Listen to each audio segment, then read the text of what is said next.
The Jeffrey Epstein files have just become one of the largest talking points, arguably, in the political landscape, above anything else. Because, of course, the FBI and the DOJ released a 10-hour video file from the cell block where Jeffrey Epstein was being held on the night of his passing, and it was allegedly supposed to show categorical proof that the FBI, the government, had absolutely nothing to do with Jeffrey Epstein's passing, and that what he did was completely by his own accord. But the footage in question showed absolutely nothing from Jeffrey Epstein's cell. In fact, his cell alone was not even in camera view, and there was also a minute missing from the file. From 10:59:58 or something, or like 11:58 through to midnight, that minute and 2 seconds was missing. It was a complete lapse, and then the camera footage then shifts, almost like there's a little pan in, like an edit and a hard cut has been put in place.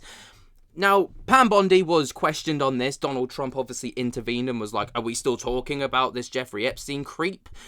Almost as if to kind of sugarcoat and glaze over it and move the conversation forward, which has raised even more alarm bells. Obviously, I've made 2 videos about this already, but the most common recent stuff, to come out from Donald Trump is just adding insult to injury at this point and is raising far more suspicions than it is answers. And Donald Trump is questioning why people are so infatuated by this. Why are people still talking about this? Well, because you're doing stuff like this. So over on Truth Social, which is of course the Twitter page for Donald Trump right now, he's posted this. What's going on with my boys and in some cases gals? They're going after Attorney General Pam Bondi, who's doing a fantastic job. We're on one team, MAGA. And I don't like what's happening. We have a perfect administration and the talk of the world, and selfish people are trying to hurt it. All over a guy who never dies, Jeffrey Epstein. For years, it's Epstein over and over again. Why are we giving publicity to files written by Obama, crooked Hillary, Comey, Brennan, and the losers and criminals of the Biden administration who conned the world with the Russia hoax, 51 intelligence agencies, the laptop from hell, and more? They created the Epstein files, just like they created the fake Hillary Clinton, Christopher Steele dossier that they used on me, and now my so-called friends are playing right into their hands. Why didn't these radical left lunatics release the Epstein files? If there was anything in there that could have hurt the MAGA movement, why didn't they use it? They haven't given up. They haven't even given up. Now, obviously, this is again trying to shift the narrative away from the Epstein files, which is just raising more questions because everyone's like, well, why do you want it to shift? There was just a single post on Truth Social again. Stop talking about Epstein. All caps, exclamation marks at the end. And, it's almost as if Donald Trump just wants to bury the Epstein files as much as he possibly can. Now, let's not forget, when there was the public breakup, we'll call it, the biggest breakup of 2025 between Donald Trump and Elon Musk, Elon Musk dropped an absolute bomb on social media stating that, the reason that the Epstein files haven't been released is because Donald Trump was on the client list. Now, let's also not forget that Pam Bondi even stated prior to this footage being released by the DOJ that was supposed to prove Epstein wasn't, didn't have his life taken. There wasn't a client list, but footage from, time ago proves that there was a client list because she stated there was a client list sat on her desk. So is there or isn't there a client list?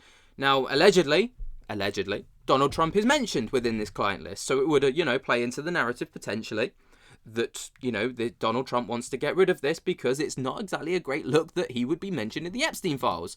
Now, there's also more footage coming out and going viral on social media from Senator Claire McCaskill, former Senator Claire McCaskill, stating that there are more pictures of Donald Trump with Jeffrey Epstein than there have been with trans athletes in the NCAA. Take a little listen to this. I'm saying he was close to the fire. He was, and somebody said over the weekend, there are more pictures of Donald Trump with Jeffrey Epstein than there are trans athletes in the NCAA by multiples. So the bottom line is he wants this to go away now. Now, this is pretty huge, and people are putting hot coals to Donald Trump's feet right now and trying to get him to squirm.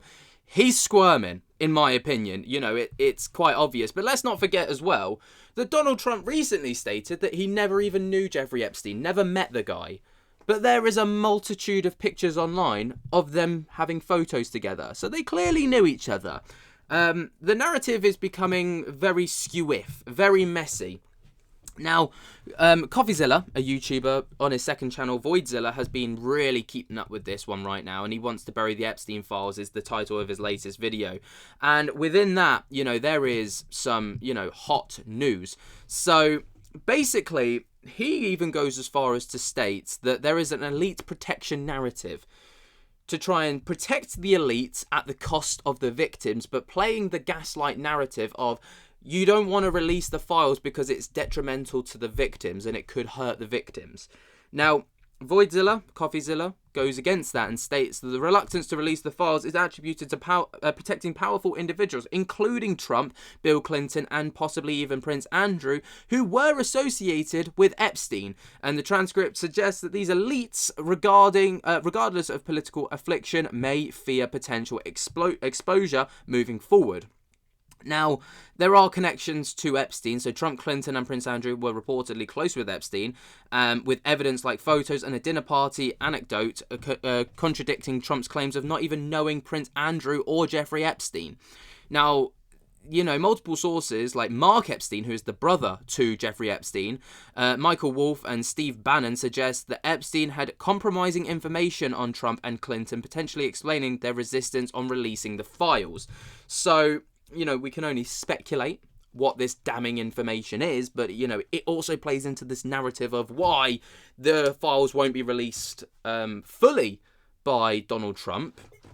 You know, and some people, you know, play this like victim protection as, you know, a shield. So while some like Pam Bondi, for example, claim that the files were withheld to protect the victims, you know, people argue that this is a pretext to shield the powerful individuals named in the document. So basically, they are using the victims to protect the elites, is what people are trying to state here.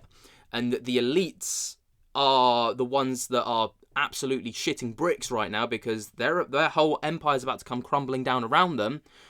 And they're using the victims as to gaslight the people into being like, oh no, we don't want to, you know, upset the victims. We don't want to compromise the victims. When in actuality, they don't want to compromise themselves, and they're using that as a tool to try and not get this evidence released. Now, I think it's very interesting, but there's also FBI searches which uncovered binders with explicit photos and names, and Wall Street Journal reports which indicated that Epstein actually attempted to blackmail Bill Gates, contradicting claims of no blackmail.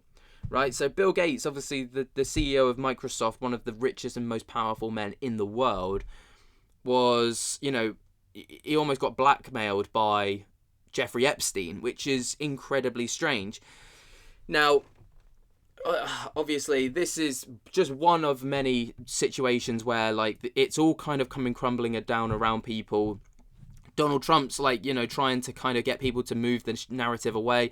People, from what I can see over in America, correct me if I'm wrong, Americans, but it seems like people are starting to open their eyes up to this and see that actually there's something shady going on here, which is why Donald Trump is so eager to get people to kind of shift the narrative. Very interesting stuff. Let me know what you guys think about this down in the comments below. While you're down there, jump to the hell out of that like button and subscribe. And until next time, I'll speak to you later. Peace.